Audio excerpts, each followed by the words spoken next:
All right, hey everybody, welcome to episode 4 of the CraigSkitz podcast. This week with Danny O'Dwyer of NoClip. Now, you may not be familiar with Danny, but you've probably seen his work.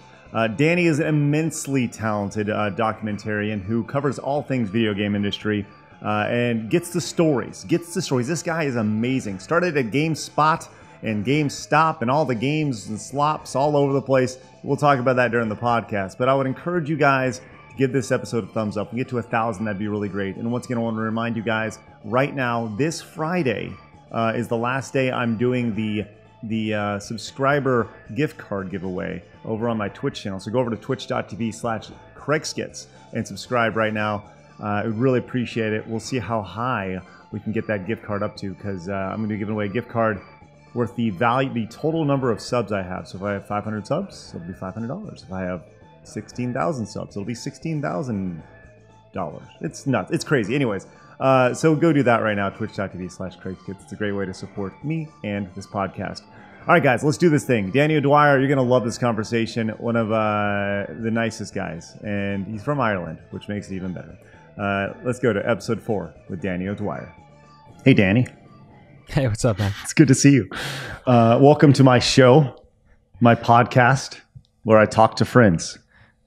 That's it. That's the whole premise of this thing. We're just hanging out. Just like, do you remember having friends? No. Do you remember meeting your friends? Yeah, let me tell you something. Like, it's gotten to a point to where when you go out right now and Texas. So look, this is going to air later after we record this and all, and whatever. So the time. So who knows, right? Maybe we're all dead. Maybe everybody has coronavirus. Maybe whoever. But it's one of those things where, like, if you go outside right now, like, everyone is so freaked out. Number one, that you're out there, like, you're just like looking around and, you know, like, who's that guy? Is he going to get too close? Oh, you know, and what's the mask not mask ratio in Texas? Where in Texas exactly? We're up in Dallas. Because that makes a difference. Okay. Well, listen, there's Texas and there's Austin. Okay. Austin's like your own little bit of California in the middle of it, right?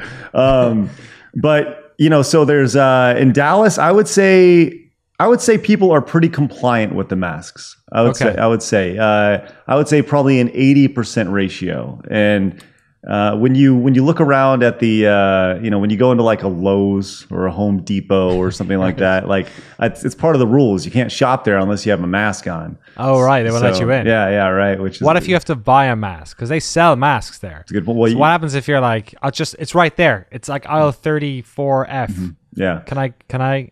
Did they chaperone you? You know, that's a good question. And maybe next time I go, I'll go maskless and see what happens, and see if the mask police come out and start escorting. Someone has to get to the bottom of this. There's not enough citizen journalism of people screaming without masks on. If there's one thing Twitter has taught me over the past few weeks, is that we need more of that. Mm-hmm. We need more people upset about things on Twitter, you know, for sure, and especially. But outside, you know, it's funny, the idea of like friends and getting together and like, I think everybody longs for it, like, tremendously, the human interaction of it. Yeah. Like, I would love to be sitting across from you right now and just talking to you, right? That would be so much better.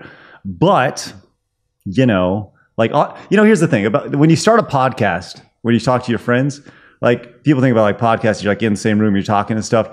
Hey, I got to be honest. Like, the coronavirus, from starting a podcast perspective, been pretty okay, because I don't need to like fly you in and worry about travel. Just like, hey, when you're free, let's do a little talking. And suddenly everyone's got good microphones and webcams. Right, as well. right. The production value, just the median production value, is sort of like, you know, all ships, go up at the time. Yeah, right, exactly. And I'll tell you, you know, Zoom has made a killing off this. Yeah. You know, Zoom, the microphone companies, the webcam companies, everyone. And it's funny, you look at like on pick any TV station, and they have these like reporters. They'll do these talk shows, and they'll be talking into like their webcam mic. So like, this is on TV. Like, you're like, you guys can't afford to spend like $99 and send them a decent webcam and like, the worst part is like 99% of people don't notice and don't care. It's just you're right. It's crazy video production people like us who are like burdened with but in a way it's kind of a freebie, right? You know, as somebody who like, our work, NoClip's work is basically like a lot of it is the flashy shots Sure. and like the lighting and all that, and that's all fucking out the window now. Yeah, right. But we put up a doc a couple of weeks ago that was all, I literally recorded it off Zoom. I used their built-in recording thing, and nobody batted an eyelid. It was like, it is. And it's like we're going through this. It's like the idea that, everyone's gotten used to like the grainy iPhone footage. Like when everyone's got their phone out like this the entire time, and this is what you're used to looking at, and then you get like with us live streaming. Whenever we would do like IRL live streamings on Game Attack, it was you'd live stream, then you'd flip the camera around, and people are just like, okay, whatever. It's like the idea of this quality bar is like non-existent now, and I don't know if that's a good thing or bad thing or a little bit of both, but it's weird. It's like it's kind of shows you how like quality is like it's like a part of video language where like nobody cares if it's like current events. Like if it's current events or if it's news reporting, it actually feels more authentic. Like if you have all this camera, remember years ago, like it kind of doesn't, it still happens a bit, but not as much. But you go with like, our reporter on the scene and they have their nice fancy camera and it's well lit and all that sort of stuff.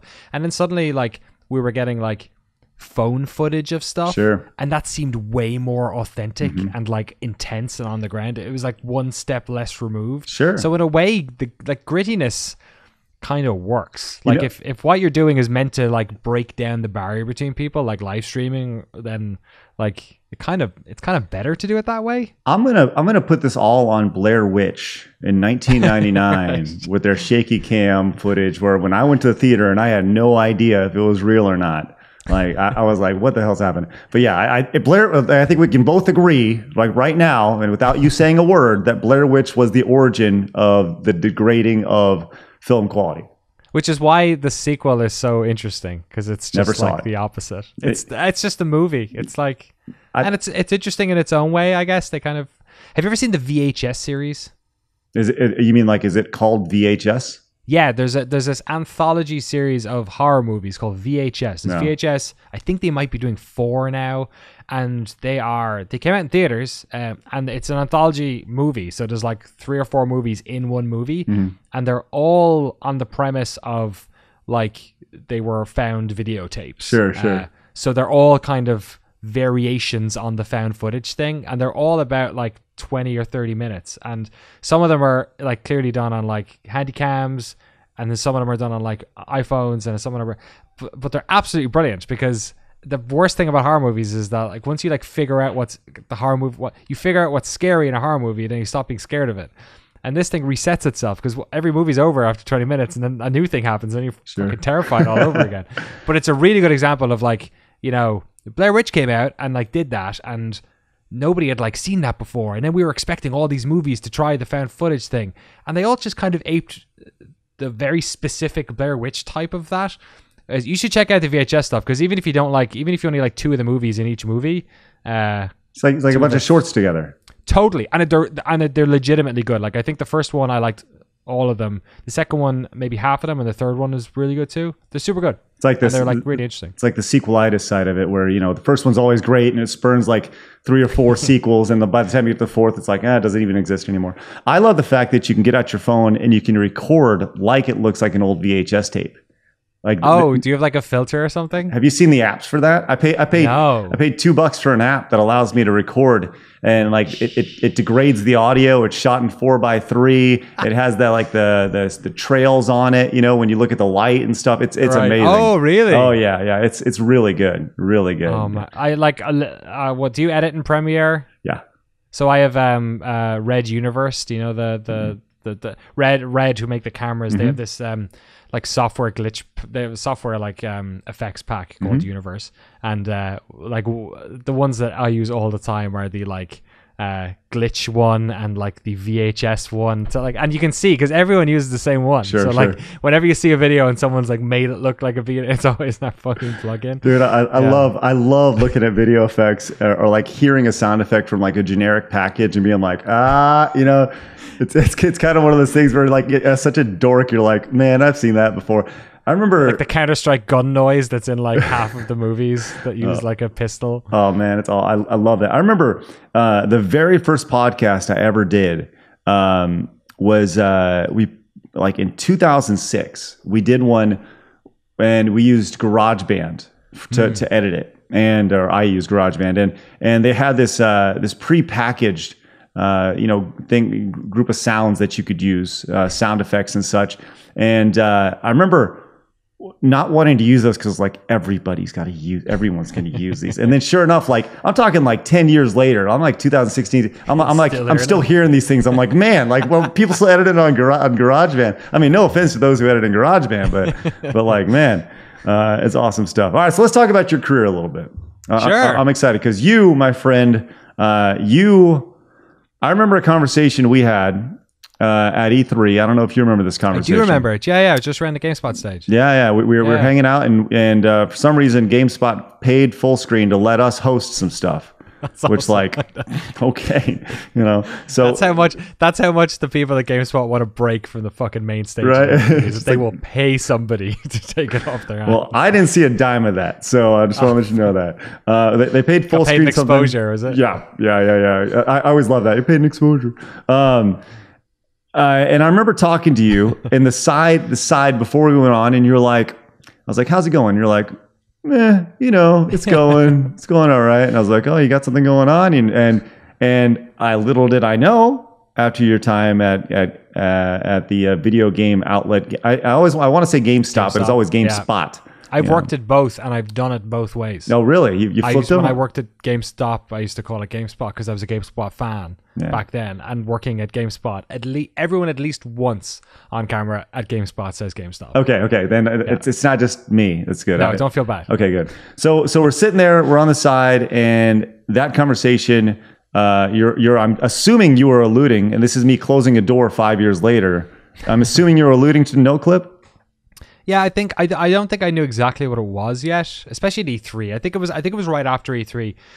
Like, what E3 is like. You can't see past E3 until you've gone until Friday. But I think I'd say I was like halfway to knowing what I was doing, or to having an idea of what I was gonna do. And it was a bunch of different reasons. It was like kind of like seeing the wood from the trees in relation to like where my ceiling professionally was at GameSpot. Like, sure. I wanted to just run GameSpot. I was a fan of the site. I wanted to run all their video stuff, and that just wasn't in the works for me. There was people above me. They had a different sort of approach, I think, than what I wanted to do. And I hadn't managerial experience at that level. All these types of things. I was like, there was that. There was my immigration status, and sort of my ability to work for myself was just opened up because I just got my green card. And then there was this, like, the biggest thing was just a desire to do something like a little bit different with the access that I was getting, just sort of lean into it. Like, studios were suddenly just kind of opening their doors and being like, all right, well, if they're going to do that, let's just focus on that.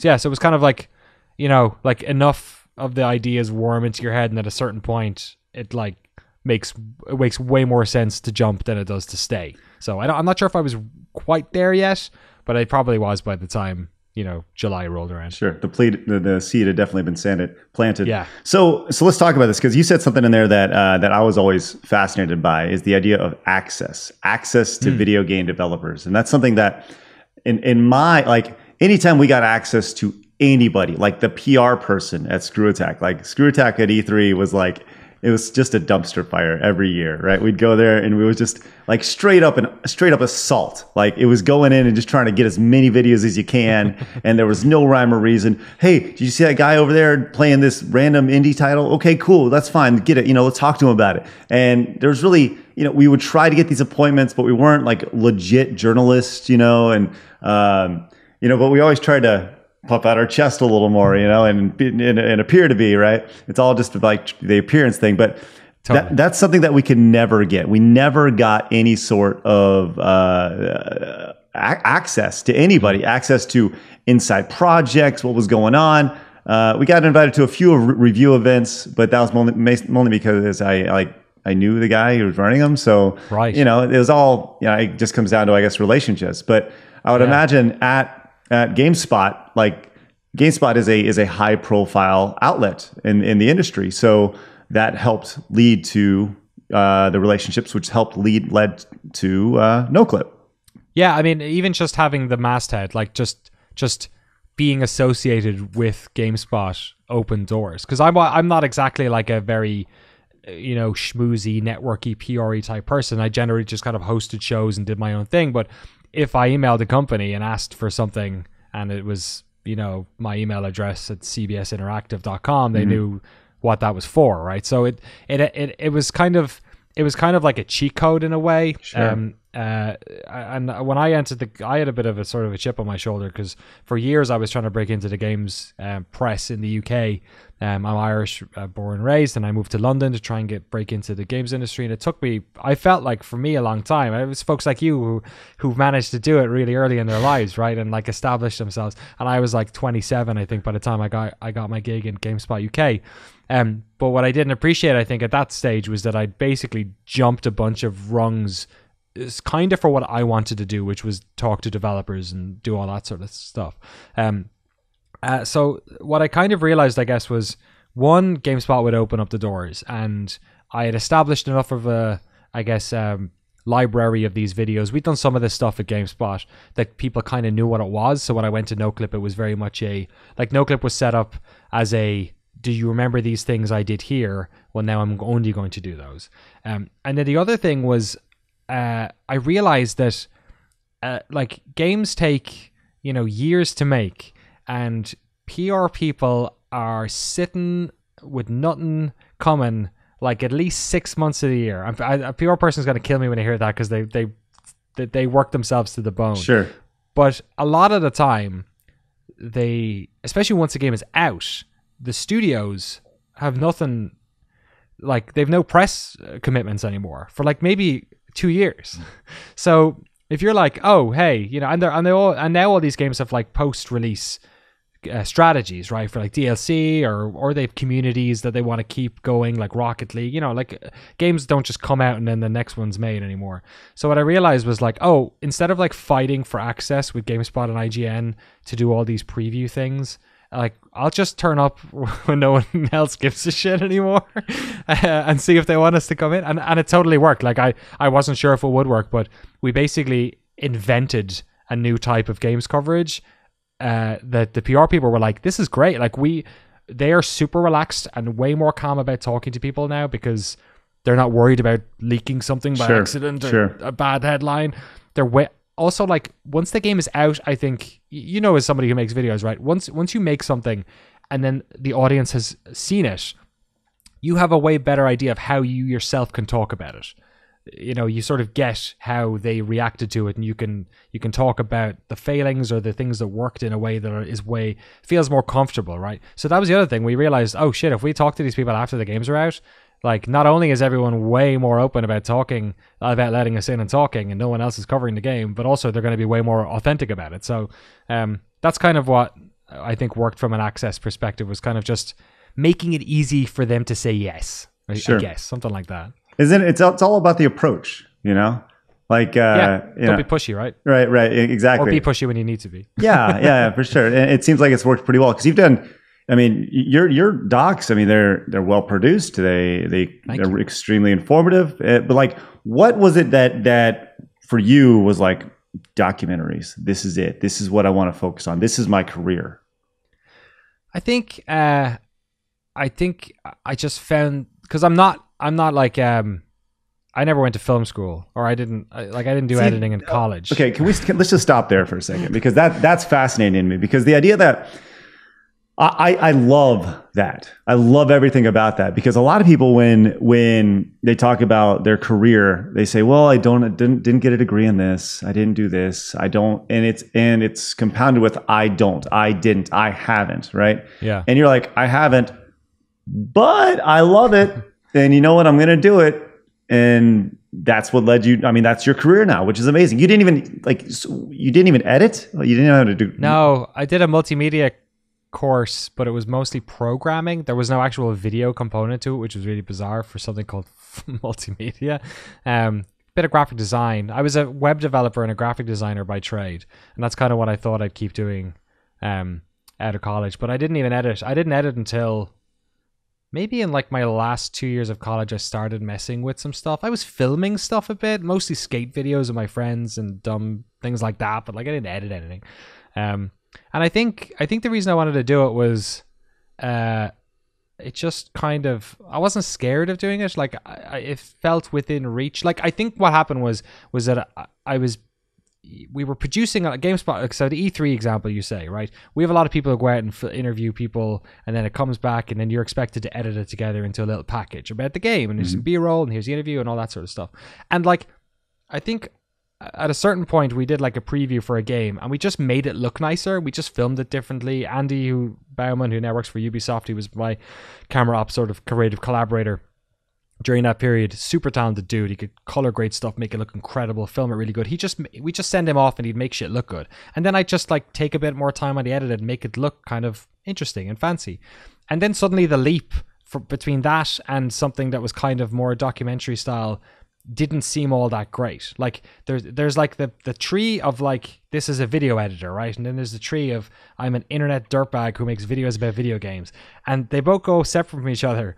But the branches at one certain stage ended up being close enough that you could sort of jump. So I think that's how it ended up happening. But I'm totally with you, man. It's like when you go around GameSpot and ask like what degrees people had who were on the writing team, like maybe one of them was a journalist or did some sort of creative writing or English major, but we had like biologists and business people and people who flunked high school. Like there's some jobs that turning up with a portfolio is way more important than having a, you know, if you're a doctor, I want my doctor to have a degree. Sure. Postdoc. Yeah. And in the grand scheme of things, being a video games journalist isn't that high on the totem pole, you know? No, it's something like you can, you know, I don't want to say everyone can do it because that's not fair to people either. But like, I feel like most people have the capacity to do that job if they're given the opportunity. Well, let's talk about games journalism, because I love the term games journalism, right? Because the way I see it, there's like, I don't know, maybe 4 or 5 like real games journalists. All right. And then there's people who just recycle the what those people did, the work that they did, and then they post it on blogs. And then there's people who they are considered journalists, but they're more the drama alert people, okay, right? Like they're the people on YouTube who talk about, you know, they talk about this esports guy or why Ubisoft is this or you know, Nintendo's going to end now, whatever, you know, and it's all built around clicks, right? I've always felt that you know, when I say like, you know, like 4 or 5 journalists across the, you know, landscape of the space, that's not to disrespect the work that anybody's doing at any time, because trust me, I know during E3, during those press events and things, it is balls crazy. But with that said, I do feel like we've entered this separate time in the world where those things are totally obsolete. Those press events and right, like they don't need to they haven't needed to happen for a decade, right? Like Nintendo was way ahead of the curve with their directs. You know, just the idea of being able to take their information, relay it how they want it relayed, and not have to ask a single question about it. You know, it's like, here it is, and this is what it is, and if you don't like it, you're not, you know, we're not going to hear about it. Wait for the next direct. Right, right, exactly, and it's pretty genius. But what is your thoughts? What are your thoughts on games journalism as a whole? Right, the drama attached to games journalism sometimes, and the idea of a fan of a certain console wanting to point to certain games journalists about, you know, because, you know, just the toxicity that can be around games journalism as a whole. Yeah, it's like this sort of ever evolving matrix of like some incredible work and also like stuff that just gets you fucking angry, and you type out something on Twitter and then you delete it because you know better, or sometimes you don't know better and it haunts you for years. I think in a way I feel like there's been no better time for games reporting. Games journalism is such a, it can mean so many things to different people. Like it can mean your favorite YouTuber. It can mean like, you know, Jason Schreier. It can mean people like me. I don't really consider myself that. Like I don't disregard it. Like I guess I kind of am one. I see myself more now as a sort of filmmaker or documentarian or whatever. But but I totally think it's acceptable that I would be bundled in that too. I can see that. I can absolutely see your take on the idea. Like it just kind of, someone may think that I'm a journalist. I have a degree in journalism, but and like I have no interest in doing anything with like writing or anything about video games. That's why we did videos for so long, right? Because I didn't like to write. I didn't like to read. But you talk about games, which could be seen as reporting. Which, but I hear what you're saying. It's kind of like but even so, right? The term, regardless of the term or how you feel about it, I think like first of all, there has been never as much games reporting or games journalism as there is now, right? From the scale of news teams at some of these sites, like obviously GameSpot and IGN, but like massive amounts of work coming out of places like Kotaku and Vice Games and like Polygon, all these places, right? And then not even to talk about the YouTube side, where you have fascinating areas where you have YouTubers who are only reporting on their one game, right? But they're so like Valve News Network. Like that dude just makes videos about leaks from Valve, and he's been doing it for like years now. To like, YouTubers who sort of like jump from, controversial lily pad to lily pad. I think that's the stuff that I find the least genuine, and that's the stuff that rubs me the wrong way a little bit, because then I do feel like you end up having certain studios which get targeted all the time for fucking anything, and other ones that never get targeted. And one of the not that people should be targeted, maybe that's the wrong word, but rarely get called out, right? So I think that's why I've often in our work tried to sort of be a real annoying contrarian about that sort of stuff. Like that's why I wanted to do a deep dive on Bethesda and do the preview on Fallout 76. I thought the preview on Fallout 76, even before that whole thing went to shit, in terms of the public perception, even before that, I knew this was a fucking hand grenade I was holding on to. Because people, when I was at GameSpot, if you wrote a negative article, not that people were doing this on purpose, but if you wrote a negative article on Rockstar, EA, or Bethesda, you were guaranteed to get shitloads of views because they just get spread. People just love shitting on those companies, and they share it on Reddit. So like it's a known quantity that if you dump on Bethesda, you get loads of views. So that's I think the way I've always thought about it, and I think about it for YouTubers, and I think about it for and I probably get my news from YouTubers more than anywhere else at the moment. Like I listen to podcasts and stuff, of course, but I love that sort of stuff. But I think anyone, if it's a big website, if it's a YouTuber or whatever it is, I think you have to sort of like get a sense of who the person is you're talking to, right? Like Cecilia, who writes D'Agostino, who writes all these amazing articles about esports. Like I know everything she writes has been researched and checked within an inch of itself, and she's done incredible reporting that no one else is getting, right? So I get that.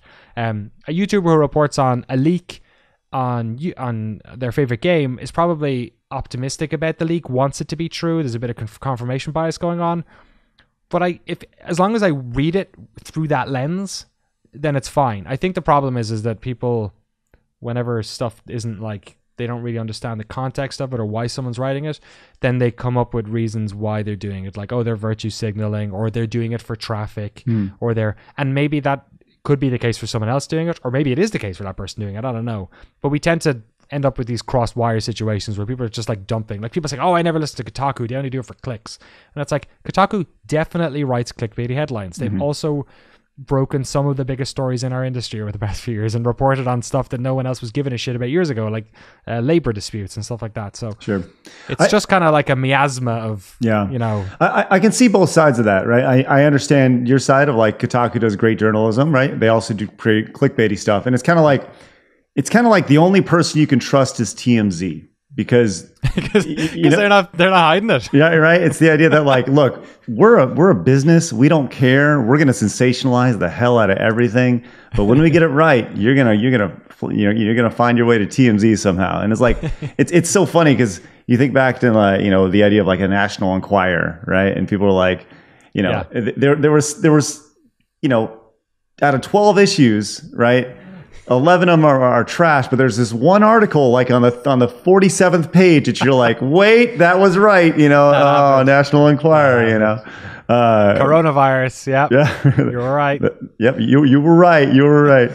Okay. It's I guess it's about being like a critical consumer of news, right? Which none of us are brought up to do. I think we go into the world, or at least our generation, kind of believing whatever Tom Brokaw says. You know what I mean? Like if it's on the news, then it's true. And I think what we sort of have had to learn over the past few years, especially I feel like in this country where you've got this sort of crazy dual reality of news, bipartisan news, sure, is like you kind of need to know editorial voice now more than you ever had to before, because I understand why Fox News publishes the news it publishes, because it's producing stuff that its base wants to hear, and sure. And some of the time that's bullshit. Some of the time it's actually true, but maybe they're saying it in a way that liberal people, it irks them, right? In the same way, if I watch CNN, they're trying to be more accurate to the truth, but they're also spinning stuff in a way that makes them feel good about what the Democratic Party are doing.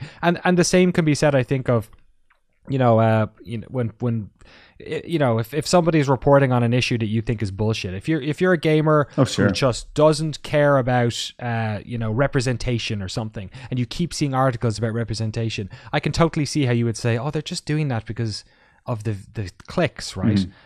Whereas the reality of the situation might be actually they're harming their brand more in a global audience sense by reporting on this than they are getting any clicks out of it. So I think once you understand more about media and why people are saying stuff, you can kind of not forgive, but like understand why certain people are saying certain things.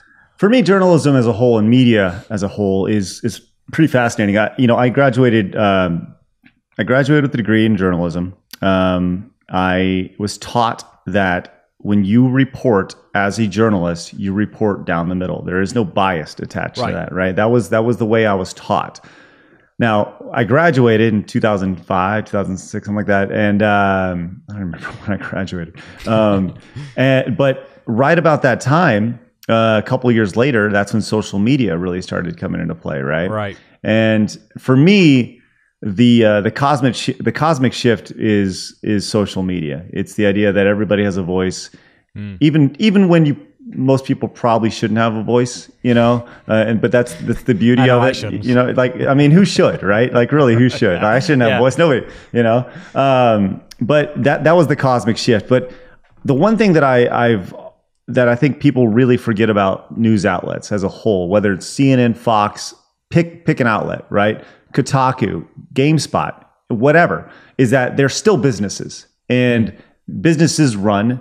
They have to make money. These are not nonprofit entities that are here to deliver the way that you need to be delivered straight down the middle and present both sides. These are entities that are designed to make money, right? And as you said, you play to your audience. You pick an audience, you play it, and go from there. So but I think there's a sort of there's a stratification that happens there as well, where like sometimes people, because you can so easily paint a very broad brush that way, right? Like what you said isn't incorrect, but also then you can sort of, somebody might extrapolate that to be like, oh well, that means that every article that's written on GameSpot's news page is then done for clicks, right? If I could go to GameSpot right now, I could tell you the ones that were done for traffic, and I can tell you the ones that they actually cared about. And you, to the point where, and it's weird because because also then there's like a stratification there where I think a lot of stuff that is like clickbaity is such a fucking annoying thing, because a lot of clickbait stuff is clickbait because people read it. Sure. Like, so it's very easy for you to justify it, right? If people are interested in, one thing that's really benign, you always get loads of views, was like World of Warcraft patch notes, right? World of Warcraft trailers. So you could just like keep reporting on every single World of Warcraft patch thing, right? But if something is like a something silly like Bethesda with the bag for the Fallout helmet or something like that, right? God, everyone made bank off. Every single person wrote an article about that bag, right? Which is like, who really cares? but also people did care. People Everybody wanted to click on it. So if you're on a news desk and a story goes by and everyone else is reading everyone else's story on it, like the justification is there. And so it's this weird like chicken and egg where like gamers are like, oh, but they only report all this nonsense, but it's like, yeah, but unfortunately that's all anyone's reading. So you know, and then sorry, the other sort of justification that happens is that stuff pays for the good stuff, that like we have to put up gameplay clips on our YouTube channel, or we have to put up trailers on our YouTube channel, or we have to do sponsored work, which was I feel like there's less of that now maybe, but there certainly was for a long time, sponsored work to justify our independent reporting and the sort of prestige pieces that we then put in the front. But you know, you can't expect every single viewer of every single website to know the portfolio of work. Of course. So if all the only interactions they've ever had with IGN is, you know, a review they didn't like and a news article they thought was clickbaity, then of course they're going to think IGN is full of assholes. But that's, you know, probably not true of anywhere. Well, they're not, because Destin Legary works there, and I know Destin, and he is not an asshole most of the time. They named a game after him. Yeah, right. And right? Isn't it pompous? Isn't it pompous of Destin to be really into Destiny, right? Isn't it Destiny? Like what an arrogant asshole, right? No. Let's back up real quick before you went into games journalism and stuff.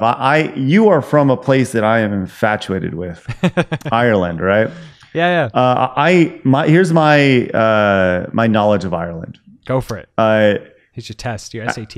Yes. After I graduated high school, I visited Ireland for, I think it was a week. I was there in a basketball tournament. Oh, really? Yes. Wow. I played against the Mr. Ireland of basketball, which I didn't know there was those things.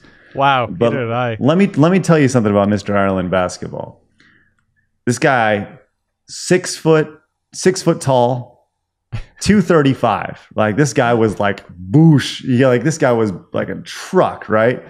Could shoot the fucking lights out of it, man. I'll tell you what, that guy, as soon as he walked in the gym, I'll never forget. I was like, whoa, like what are they feeding you over here? Turns out potatoes, right? But yeah, so I went over there and did the Blarney Stone. Nice. Which you clearly can't do today, right, with coronavirus. Yeah, that's a real no-no. Yeah, that's a social distancing nightmare. Oh, man. Did that. And we stayed in a city called Limerick. Are you familiar with Limerick? Yes. Not too far from where I grew up. Do you know the nickname for Limerick? Oh, yeah. Well, it depends which one. Do you want? There's two of them. It got upgraded, so I don't know when exactly you went. Give me. This is the around the turn of the century. Okay, so it might still have been Stab City. Yeah, there we go. Stab City. The upgraded one is? Sure. What is it? Shotgun City. I was gonna say Murder World. Like, what is it? Like, oh man. So Stab City. Like, they're like, you guys be careful. Don't be walking around too much, because you get like. The idea that a city is named Stab City, like I didn't ask, right? I think it had relative, like, there's low levels of crime in Ireland, but I think Limerick just had like where none of Ireland had like maybe 4 stabbings in a year, but Limerick had like 3 of them. Sure. That was so amazing. It was one of those things. I feel like I'm outside of coronavirus, where I'm like walking down the street, just like looking around, looking for the Irish guy with a shiv waiting to come after me. That's right. Oh man, that was a really great time. I remember in the tour bus. Looking at the grass and what else? I remember the tour guide saying that there was like 700,000 shades of green or something in the grass, whatever it was. But I remember thinking like, wow, this place really is pretty. It's funny. So good on you. Thank you. Yeah, it's funny. Like, when you grow up there, it's the same as anywhere, right? You grow up where you grow up and you think it's the most normal thing in the world, and someone else visits and you kind of like, oh, okay, fair enough. But you don't really, it's only since because I've been away now a while, and it's only now since like I've been living in the States because I lived in England for 5 years and I've been here, God, I don't know, like maybe over 6 at this stage. NoClip turns 4 next month or 2 months from now. So yeah, it must be about 6.5. I think now when I go home, I kind of see it through a visitor's eyes, and it is like, and I drive. My family's from Waterford, which is in the southeast, so it's not too far from Limerick, maybe a hour drive, let's say, southeast. So I drive from Dublin down to my hometown. It's about 100 mile stretch down, and it just feels like there's nothing really there on the way. And yeah, now I'm like, oh yeah, this is kind of unique and different. It's not as bad as it was when I was here, right? No, not as boring and claustrophobic. Like all I wanted to do was, be a California skateboarder and wear a fucking Toy Machine shirt right now. It's like all I want to do is listen to Deftones and hang out on a skate park somewhere, and there was none of that shit where I was. So yeah, we had to take the bus to Dublin to buy a hoodie. There was one shop in the country that would sell hoodies when I was a teenager. Oh my God, that's awesome. It got better by the time I grew up. But in Ireland, there was one place you could buy a hoodie. Yeah, there was one. It was Asha in Stephen's Green Shopping Centre in Dublin. It's still there. God knows that shop's going to outlive all of us. But now, by the time I was like 16, 17, they started to pop up skate shops in my hometown and stuff like that. But you pay through the nose for a deck, though. It was like €110 for a deck. Wait, are hoodies like an American thing? I think they were like I guess they were. I don't think we'd have like a sweat jacket. You'd have like a hoodless, like a jumper, I guess we called them. Sure. Like one of those, like a top. But yeah, ones with hoods on them. But the idea of putting a hood on that, it's like with rain jackets. Next level. Man, so is there anything that you miss tremendously about Ireland, being in the States? I mean, the obvious answer, which is my folks, my friends, all my buddies, let's talk about tangible stuff, right? yeah. I think the pace of life there is very relaxed and slow. The way I've explained it to people, especially in gaming worlds, is like Ireland is like the tutorial zone. It's like everyone knows each other. It's like friggin' Kakaruku village or wherever you started in Ocarina, right? It's like everyone knows each other. It's like a community of people who kind of all grew up there. It's difficult to get out. Like it's an island. Like so culturally, it's we feed off of other places. We're really into American culture and British culture and European culture, but like we're still an island, and we've retained a lot of our old culture. We're ancient too. Like my hometown was founded in 942 or something. Like I skateboarded next to Viking walls that were just there, and they were like whatever 600, 700 years old, and we didn't bat an eyelid. But it was like I think it also feels, because of that, it can feel a little claustrophobic to a young person, or at least it was to me, where like I wanted to be where things were happening, where exciting new stuff was going on, and now as I get older and I've sort of had that experience, and also kind of in a way that the internet now allows you to be involved in a lot of things in a meaningful way while you're anywhere. Now when I go home, the pace feels a little nicer. It's like, oh, it's like chill here. Like sure, the pace a lot. Cars drive slower. People are slower. People take their time. So I think that's what I miss. But I also feel that way about a lot of European cities. Like there's an affinity. Like if you meet an Irish person, of course, you're like best friends and around the world. But also between Europeans, like if you're a European and you meet another European somewhere, you have I have a lot more common ground with them in many ways, politically mostly, and in sort of culturally and societally, than I do with a lot of Americans. So I kind of feel that way about a lot of European cities. But then also I vibe with American. Like I feel like there's a big part of my personality which is more American than it ever was Irish, or at least vibes more with Americans than it does Irish people. So it's like anywhere, man. You go home and then you realize why you left. A couple, sometimes it takes a day, sometimes it takes a month, but eventually you feel that way, So you don't think you'll ever return full time? Well, the only reason I would is unfortunately because of what's going on at the moment with the coronavirus. But like that's kind of one of those big swings that hopefully I won't ever have to take. But sure. I don't think so. Like the way I think about it is using the sort of tutorial analogy. I kind of feel like there's a reason why people move to America, right? There are lots of things about this country that seem broken and strange to me. There's a lot of things about this country that I sort of fanaticize, that I find really like exciting and like cool in a way that maybe is, maybe it's connected to the reality of it, maybe it's just my love of it or whatever. But I think like what? Like what? Just like the the enthusiasm that's over here. Like people are really people believe in themselves here a lot. Like in back home, and especially in places like England, for instance, people are a lot more dour about their ability to do things, right? Oddly enough, I feel like when it comes to political revolution, actually Europe is way more used to that shit and America is not so used to that shit, but those are kind of shifting now as well. But in terms of like just having an idea and the idea of bringing it to market, or the idea of like sharing something about yourself or trying to climb a mountain, or just people over here are a lot more confident about that. And it's sort of, it means that ideas and cool things happen, I think, here. I think that's why you have like film being based here, why there's so many game companies, why there's so many musicians, like stuff like that. And I think I wanted to be sort of around that type of environment where there was more of a go get 'em sort of mentality than more of a like a retarding, but in the dictionary version of that term, effect where it's slowing it down. You know what I mean? Like you can kind of feel like you're working against slow gravity or treacle in certain places in Europe when you're trying to come up with ideas because things are established. See that's really fascinating, though. I'm sorry to interrupt. Like that's really fascinating that you look at it like that, because as somebody who grew up out in Texas, you know, and America and USA, red, white, and blue. You can do anything. Like the thought of Americans, you know, obviously usually the stereotyping is very brash, very arrogant. You know, kind of stake your claim. You know, even be loud and obnoxious even when you're not supposed to be. Right? Yeah. Right. And to hear kind of the idea that like, well, you know, you wanted to be around that because that also has a little bit of there's gumption attached to it. The idea that like, yeah, I believe I can do this. I believe that, you know, this podcast or NoClip or whatever is going to be a success because why not? Because you know.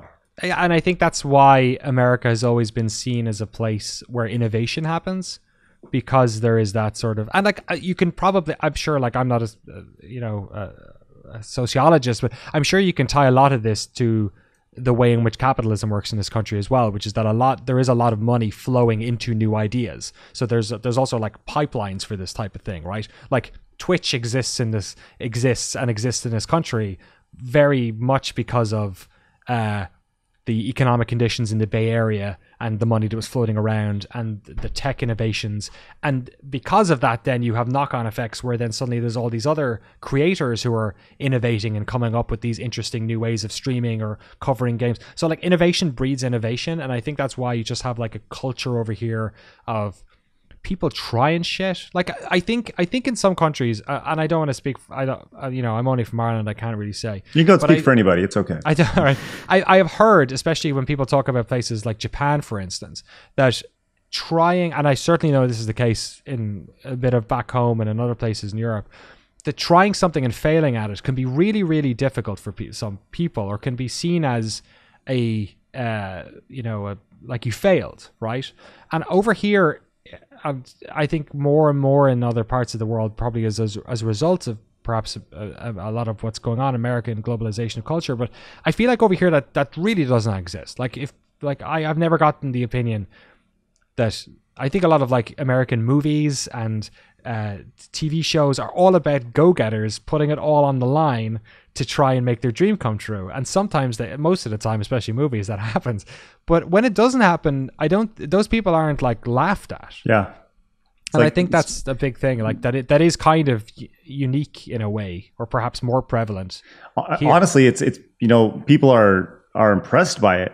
You know, the idea that, well, they tried, right? They went for it, and it's not something to be ashamed of at all. And I think that's very American.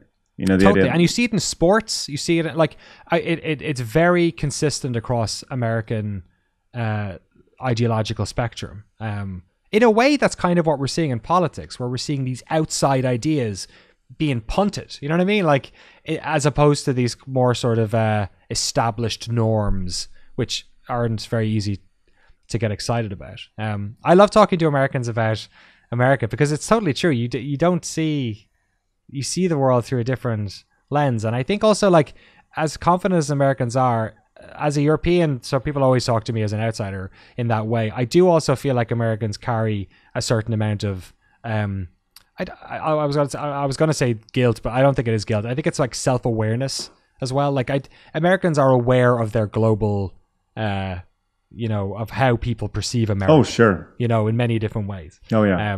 So I also feel like in that regard, like I don't ever feel, I'm rarely like the annoying Americans that I've ever met in my life are the 70-year-old tourists who are on buses in my hometown who get in the way of everything. But they're lovely too. Well, so what was it when you were in Ireland? You said you were fascinated with like American culture.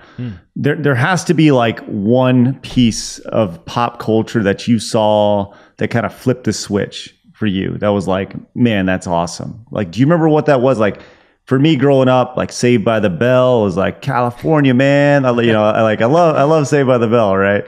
Was there a piece of pop culture that you saw or experienced that made you just like go, yeah, I want to be there someday. I want to experience that.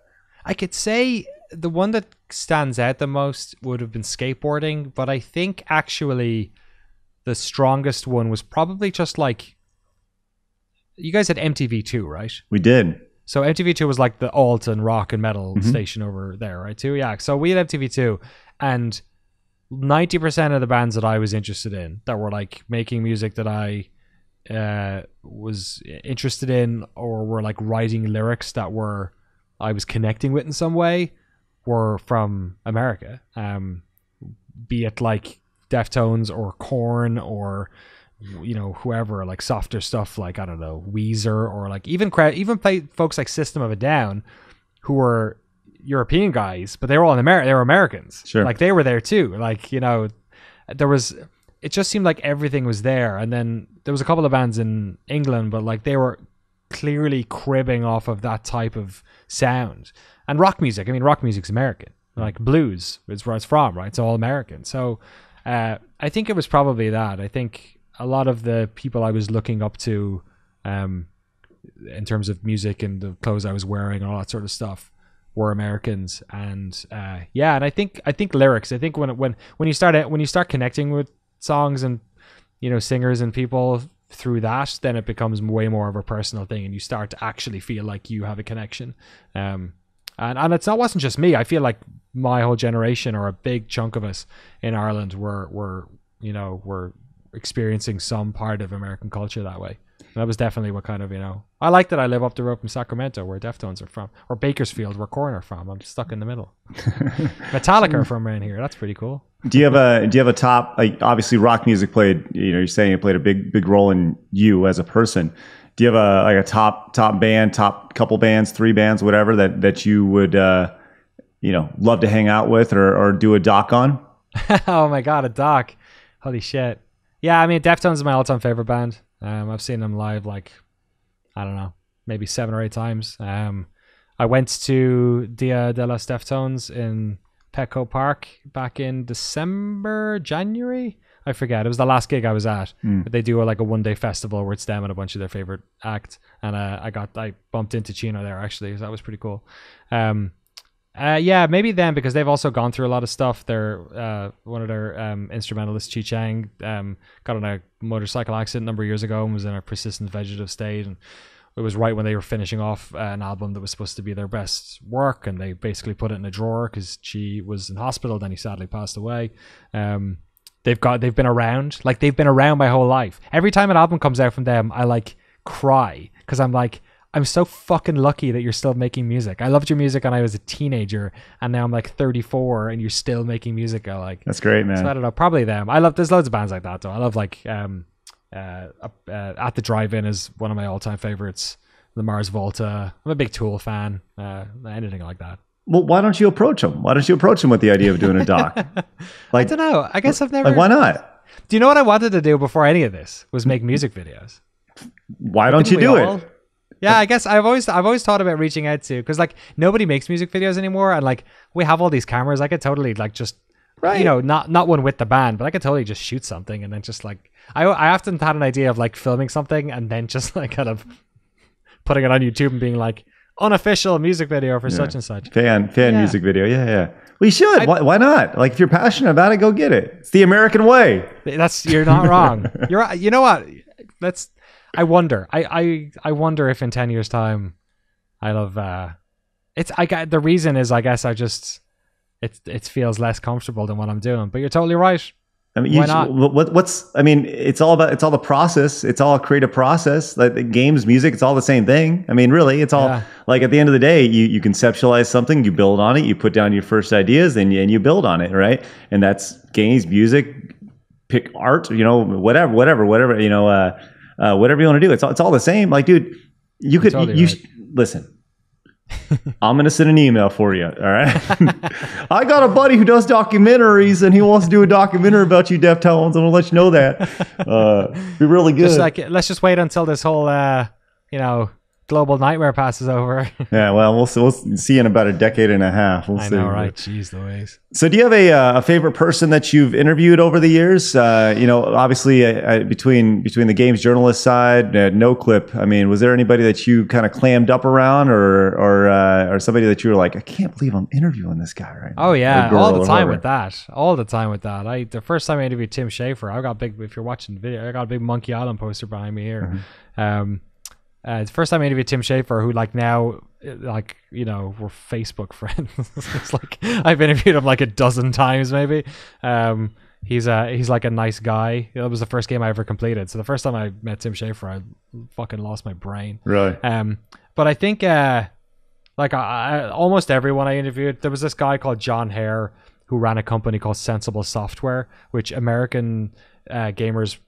Hardly any of their games made a dent over here, but they were massive in the UK. They made Cannon Fodder, which is maybe the big one that was over here. Sensible Soccer was this huge series of games. When I met him in London in GameSpot UK, he was one of the first devs I ever interviewed. That was massive. But I think in terms of actual game legends that people sort of know, I think interviewing John Romero was probably that one, especially because it was weird because he lives in Ireland now. He lives in Galway. Oh, wow. Yeah, on the West Coast. So I was just home at Christmas or summertime with my wife, and I emailed Brenda Romero, his wife, Brenda Braithwaite. She's a legend of the games industry, all in her own right. I was talking to Brenda about something, and I was like, can we come up and do an interview maybe? So my mom, my dad, my wife, and me went to Galway. We drove up. Stayed in a hotel for 2 nights. I went down and interviewed John Romero. It was the fucking weirdest thing, man. To be like with your parents when you're going to interview John Romero. Sure. And he's like the sweetest dude. Like, he's so... I know he has like a cult of personality around him, which, I mean, he's fucking Godfather of the first-person shooter in many ways, of course. But like, so soft-spoken, calm, doesn't drink, doesn't just like... So we went for lunch together and just, always making space, just and in a very authentic kind of just chill way. He's a huge fan. I always wondered about him because he always has loads of Doom shit around him, right? You're sure. Kind of is he just riding the wave that was years ago and all this sort of stuff? He's just the world's biggest fan of Doom. He just really loves those games and he's proud of those games, but he's also just he loves that shit. So I wonder when I got there, would it be he's the Doom guy? It'll be like George Broussard and Duke Nukem, and he'll just be sure. yeah, I'm Mr. Doom or whatever. But he's just a fanboy of the game that he worked on. It's it's super sweet. Yeah, he's a really cool guy. He's a nice guy. What did in your conversations with him? I'm sure you guys touched on Daikatana and how the game was gonna make me its bitch, right? Daikatana is such a weird game because it's like there was a lot of neat ideas in there, but it's like a soup that you boiled at the wrong temperature. It's there was ingredients there for something interesting and good, but everything that went wrang could have gone wrong with that. The marketing wasn't a help. Mm-hmm. The expectation, that was the problem. That was peak John Romero, right? So people were fucking, oh my god, think about it, years later when Ion Storm made Deus Ex, they could have slapped John Romero's name all over that stuff. I know it was Austin studio, but you could have done that. By that stage, they were we're pulling back on this. And I know he left then, but that whole marketing thing didn't help. And then the game is just kind of like, it's not like a terrible broken mess. It's just really weird. I went back and played it maybe 6-7 years ago, and it's just like, okay, it's weird. It's weird in the way that, like, you know, Blood. Like, Blood is also a weird first-person shooter. Oh, I thought I was like, oh, Blood. Just like Blood. I was like, Blood is odd. Yes, necessary but odd. Yeah. Yeah, So I'm not gonna stand here and say Daikotan's a good game, but like, it's gone down as this sort of like critical failure, and I think the biggest reason is that the marketing and the where that game was the biggest delta. Dude, it was just like that. I mean, there's that infamous, you know, the Daikotan is going to make you its bitch or something like that. John Romero is going to make you. Yeah, that's what it was. Yeah. Like, it was such a like amazing, like that straight 90s raw, like angsty advertising. It's like, it's perfect. We're still talking about it in 2020. Yeah, it's amazing. It was good marketing. Like, it's fascinating. The problem, you know, but when you say that, you also kind of have to back it up and whatever. Totally. That's amazing. So John Romero, that's great, because, you know, there's the Easter egg of him where you find his severed head, you know, which is he released a earlier this year, or was it maybe the tail end of last year? I can't remember. This year's been 15 years long anyway. He released a map pack for Doom and like sold it. But it's a mod. And if you got like the special edition version of it, I think there was like a pin. I think you can still buy them on the Romero Games website. There's like a pin or like a lanyard or something of which is the head. It's like, I don't know what deal he has with Bethesda to let him do all this shit. Amazing. If they just kind of go, you know what? Yeah, whatever. Yeah. Let's let John do his thing. But wow. Yeah, it's wild. Yeah, that's awesome. Love it. Do you have I have this, I went online, and I was like, you know, we have so much to talk about, right? We have I could talk to you for 10 hours, right? Totally. But I usually like to keep these, these can go as long as we wanted to go, by the way, as much time as you have. But some quick things I always like to ask: do you have a favorite game that you know? You mentioned Monkey Island, but is there something that surpassed that, or is that just a sentimental favorite? Or, I mean, isn't every favorite game a sentimental favorite in some way? I feel like I don't know. I feel maybe, you know, like, would I go back and play Half-Life right now? Half-Life's probably my favorite. Half-Life, Quake 3, like Half-Life, all the ones I have behind me here, basically. I have Rainbow Six, Unreal Tournaments there, Quake, a bunch of Amiga stuff. Sure. I was just a huge, like, if it was a first-person PC game in the late 90s, I was all over that shit. Like, I was gonna say, you definitely were a PC gamer as opposed to a console gamer. Yeah, I grew up with an Amiga 600, which was like this weird Commodore thing which wasn't so popular over here, but we weren't really allowed to play games during the week at home, and we weren't allowed to have console. Eventually, I remember my parents caved and got me a Mega Drive, a Genesis, so I did have one. But I think the moment where I like really got into games was probably on PC, and it was games like, Half-Life was the first game I ever completed on PC. My brother stole it from it was like he went to Trinity College in Dublin, and he'd come home every 2 weeks. Do you remember zip disks? Yeah, of course. Yeah, so like so these were floppy disks that held like 100 megabytes on them, for those of you who are too young to have gray hair like me.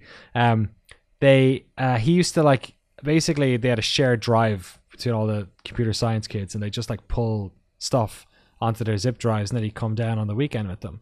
And it was like a fucking lucky dip, man.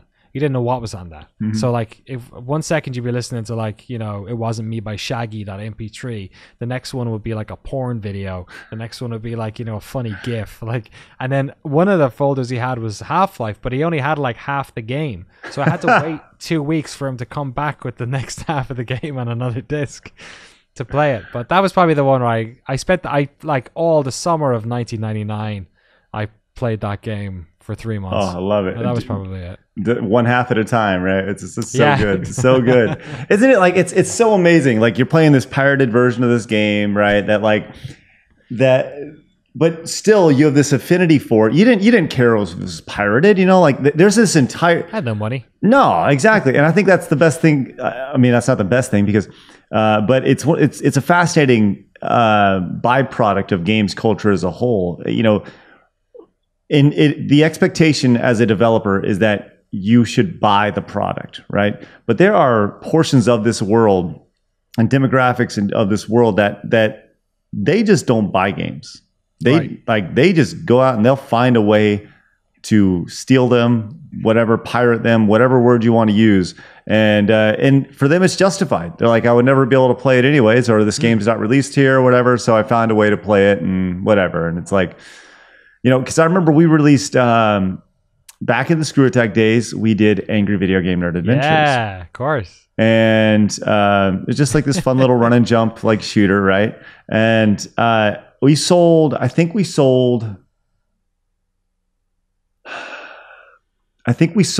like, I don't know, 50, 60, 70,000 copies.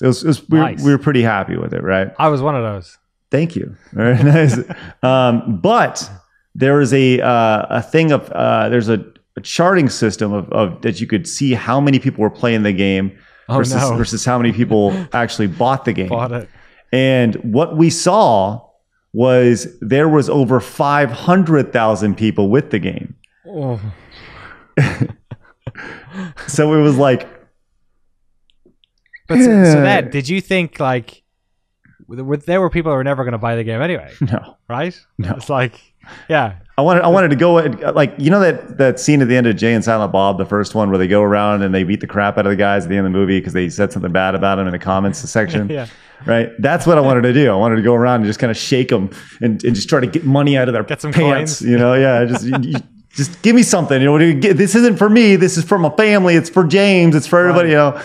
It was just such a frustrating thing. But especially like the ecosystem of games now, it's so weird. The idea that like you buy these bundles and it's $15 and you get 75 games and you'll never touch 90% of them. They're just in your Steam library, and it's such a weird world we live in right now. Fortnite, man. Like, no wonder all these kids are playing Fortnite. Like, it's fucking free. It's free. Like, could you imagine a game that good, that big, free when we were teenagers? Like, to play Quake 3, I had to buy a fucking OpenGL graphics card. Quake 3 cost me like my entire summer of work to play that bloody game. I could play Unreal Tournament just fine. I just got the game. It ran on 3DFX. I didn't need an OpenGL card. Right, and that's the thing is like they're playing it on their parents' iPad or whatever. When they're 7 years old. Their iPad. Yeah, when they're 7 years old. Yeah, right. Yeah, yeah. It's wild. I like. It's funny watching. You're totally right about like the different parts of the world. We did a documentary on CD Projekt when we did our Witcher series, and one of the first video in that series we did was basically just about like the Polish piracy market. Because CD Projekt is literally, they were called CD Projekt because before the game company ever made games, they basically made boxed versions of games that were getting pirated in Poland. Because there was so Poland up until the wall fell down was a communist country. It has socialist communist government, and they didn't, basically copyright did not exist in that country. So there was nothing illegal about selling copyrighted goods. It didn't exist. It was illegal by international standards, but it wasn't there. So no one bought anything. They were all copies of copies, and they had all these flea markets outside the soccer stadiums that would just sell whatever you wanted. And CD Projekt undercut the pirates by basically localizing manuals, localizing the games, and then putting in a bunch of goodies, like all these little special little bits. And that's how they got people to buy the games, was basically making it worth their while. Like, oh, you can buy the shitty version. You can get that for like £5 off your friend here. Tomac will sell it to you. But over here, Mihao is selling this one for, 20, but you get all this shit in it. And it's like, you'll find it, with the Patreon stuff as well, where like we often have people who say like, oh, I'd be a patron one day if I could afford it, and then I'll see them pop up in 6 months and they say, I got a job and like I want to give in, and like that's pirates, right? Like they care. You kind of hope that if you make a sequel to a game, maybe that is a kid who grew up and now has disposable income or something. You know what I mean? Maybe they're not. Maybe they're a pirate and they'll always pirate games. But some people, it's actually worthwhile to pirate sometimes, to have that big piracy, because you end up building your brand in a weird way, building word of mouth, and some of those people still review games. It's weird. It's fascinating because the idea of this free to play model, right? Like it makes piracy obsolete. Yeah. The idea that like, look, you're going to play it for nothing anyways, but if you want to look good while playing it, now you got to pay up. So like man, talk about a win-win. You want to know why there's 17 trillion people playing Fortnite and Apex PUBG and whatever? Yeah. And well, no, PUBG's dumb. They make you they make you pay for their game still. So. Oh, you're right. Sorry, they do. Well, the mobile one they don't. Yeah, but mobile. You're right. But it's and what's weird about the whole thing is that like not only are you sort of banking on the fact that, you know, I don't know, 5-10% of your user base, probably in the case of Fortnite, probably closer to 50, will eventually spend money on something. But also just having that many people playing your game means that everyone's always getting a match. That matchmaking's better, that people in other parts of the world with shitty lag don't get pulled into a different region because there's not enough people playing it. Like, in a way, the studios should be paying people to, because it's just creating a better ecosystem for everyone. So, like, no wonder every studio is making these big plays for these games, because they're just, and they last forever. Like, look, we thought Minecraft was crazy because it seemed to last a decade. Yeah. We're going to be playing Fortnite, you know, unless something mad happens. Stop, Danny, don't for say at least that. another few Fortnites. Stop that. Do you remember that original Fortnite? Yes, of course I do. Like that, Fortnite for me is fast. Do that, Doc. Yeah. Well, some guys made this free to play mode off PUBG. Whatever. I want, like, the story of Fortnite is fascinating. For me, though, the story of PUBG is more fascinating. The idea that you have this thing that was the king, like it was the king in the video game space for this short amount of time. And now it's thought of, and it always has been, but it's thought of as this like janky, gross mess that's unplayable. But this was the best game in the video game world for a short amount of time. But now it's it's almost unplayable now. The latest patch especially is, because I'm a huge PUBG is my favorite of the bunch of them. Really? But also, like, I totally understand why it doesn't vibe with most people.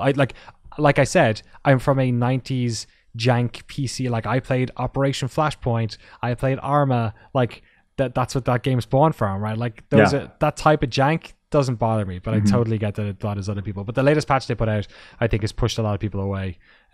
What's weird about PUBG though is kind of the flip side to every coin. Is globally more people, if you include the mobile version, globally more people play that than Fortnite. It's making money hand over fist, but it's also getting banned in countries. Have you noticed? Have you seen that? No. Like, it got banned in, I want to maybe it was India. It got banned in a couple of African countries, just because like it was soaking up. I think there was a productivity error problem with like workers, and it was soaking up their bandwidth, and it was just like people were getting addicted to it, and governments were freaking out. They were getting addicted to it. It was just like a fun game, but it was freaking people out. So it's been banned in a couple of places. Man, well, it's making a lot of money. Yeah, well, then the mobile version, that's where their game is being sustained right now. It looks like it. The PC version is just pooped on by everybody, which is they've lost a lot of people recently. A lot of the big streamers too are kind of moving away finally. There's a lot of holdouts there.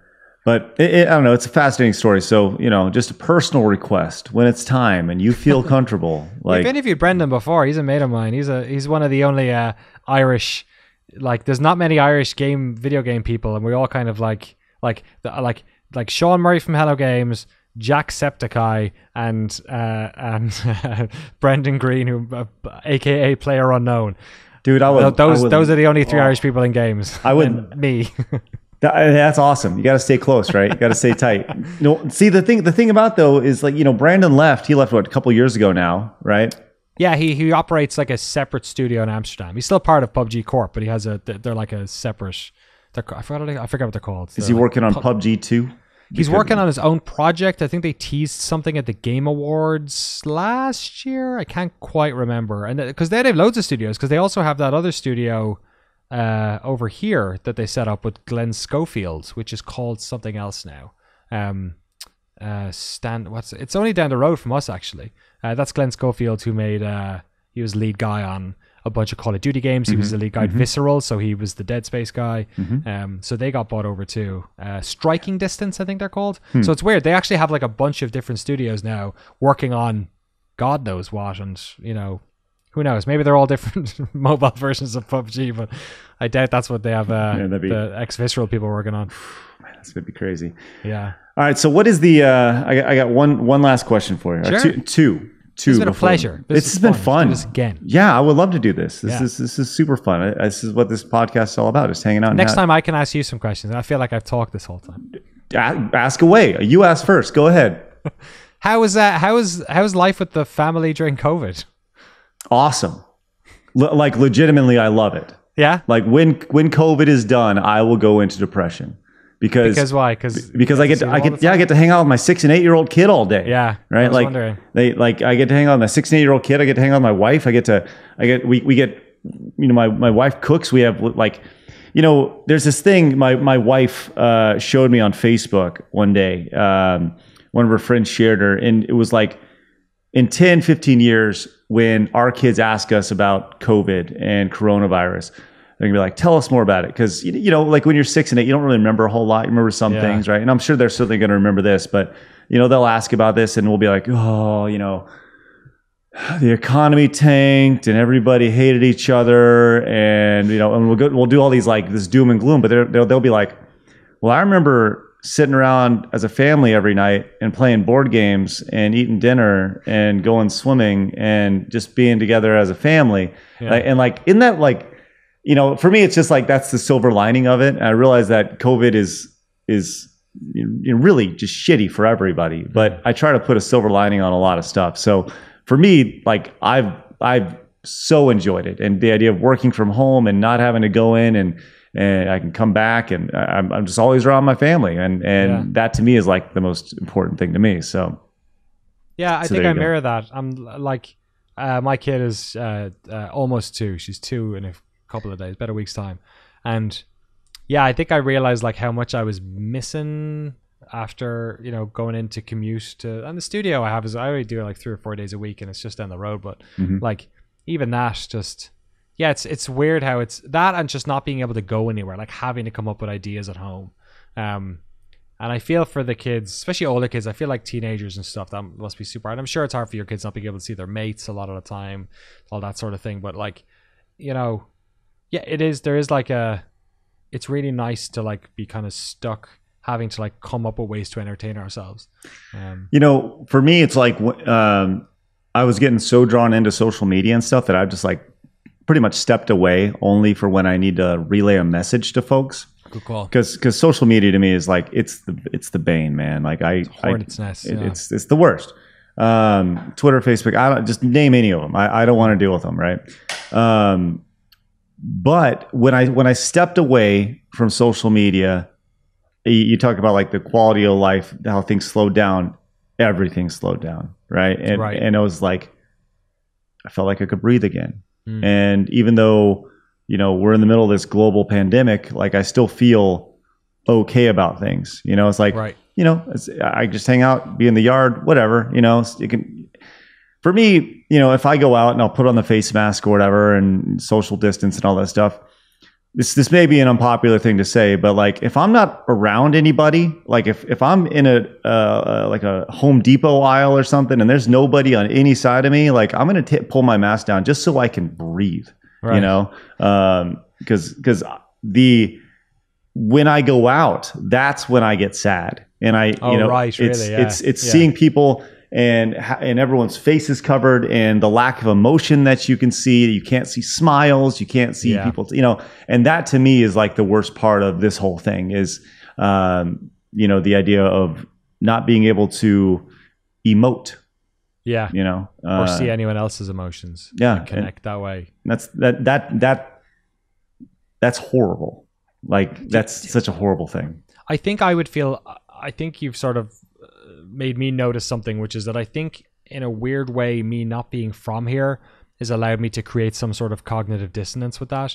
Whereas I think if I was back home and I could remember what everything was like before, in a way it feels like I'm in some sort of fucking sci-fi movie, because I'm like living in America in this, like it's already kind of alien and fantastical to me, even still after all these years.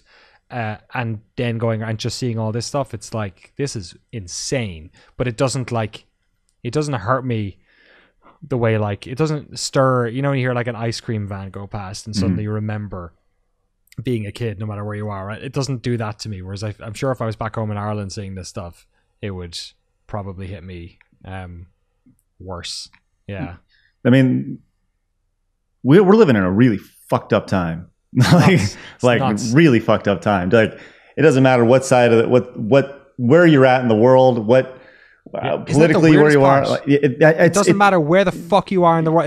When has that happened before? Never. Like, not even World War II. Eskimos didn't give a shit. And the thing is, I don't even know. Like, I don't even know if something like this could happen 20 years ago, right? Like, coronavirus. Like, can you imagine like a coronavirus minus social media? Like the idea of the hysteria attached to, like there was a flu, there was an outbreak, or there was polio or whatever. It's like somehow people survived that without social media, without the idea of having to communicate everything that they're doing, while taking selfies of themselves, Right. Yeah.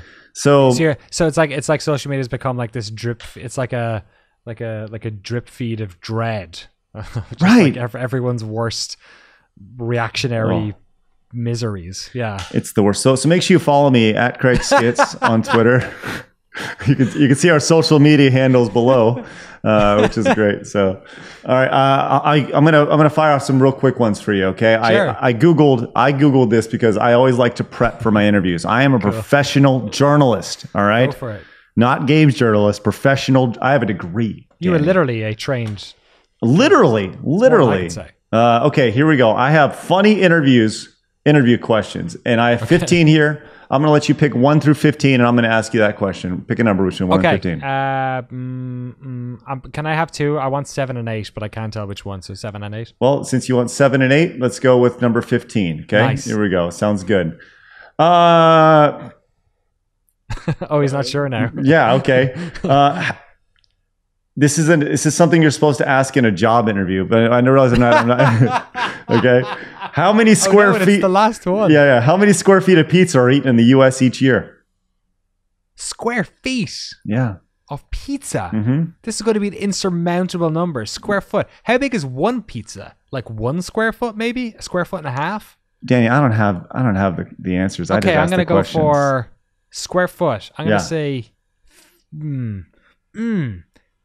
okay, 1 person per pizza. How many of the people in America? 370 million.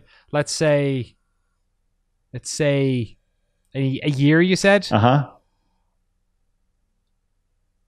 999 million square feet. It's a great guess, Danny. I'm glad you guessed that. Let me actually read this. This is from blog.hubspot.com. Okay. Cool. Their response Reputable. was yes, top tier. You can check their Alexa ranking later. This is a tricky question asked by Goldman Sachs during a programmer analysis interview. Okay. The question aims to test a candidate's logistical reasoning skills. While you don't need a candidate to get the right answer, you'll want a candidate who remains composed throughout when providing an educated guess. Danny, you were not composed. I wasn't. I tried to be. I tripled the American. I thought average American has at least 3 pizzas a year. Average, like median. Because some people don't like pizza. Some people are children, grannies. But then there's that one guy who has pizza fucking 3 meals a day. Well, yeah, it's crazy. Well, would you like to know the answer? They actually do have an answer, though. According to everyone's favorite website, blog.hubspot.com, it says apparently the average American, eats 12 square feet wow. of pizza a year.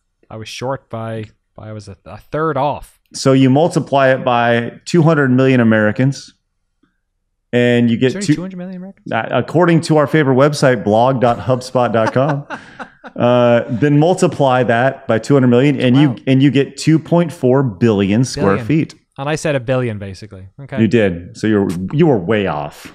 I was Price is Right off. So you had to guess in that pocket, or I won. Ding, ding, ding. Closest thought going over. That's true. Yeah. That's true. You were going right up there. What's that? Remember that game on Price is Right? With the yodeler game? That was the best one, right? Which was that? It's going up the mountain and it's going yodelay as you whatever. That's my favorite Price is Right game. Show's still running. Oh, it's amazing. It's fascinating. Well, this has been super fun. Thank you so much for joining me. Is there anything else that you want to promote, talk about, add right now? Go.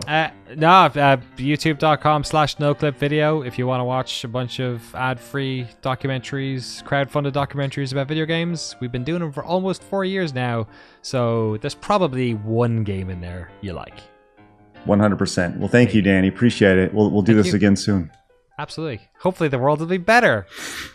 No promises. No promises. I'll tell you right now, I want to go to Ireland sooner than later when we're allowed to go places. But hopefully you guys aren't as infatuated with Ireland as I am. I've been there once, as I mentioned in the podcast. Would love to go back. And Danny only makes me want to go back even more. You guys, I'll be back next week every Monday at noon Central Time with another episode. Who is it next week? Patrons get to find out early, so make sure you go on over there and contribute. I'll tell you this much. Patrons actually contributed to next week's episode as well. So make sure you subscribe if you're new to the channel. If you made it this far, you might as well. It'd be great. Appreciate that. We'll see you guys next Monday at noon Central Time for another episode of the CraigSkitz podcast.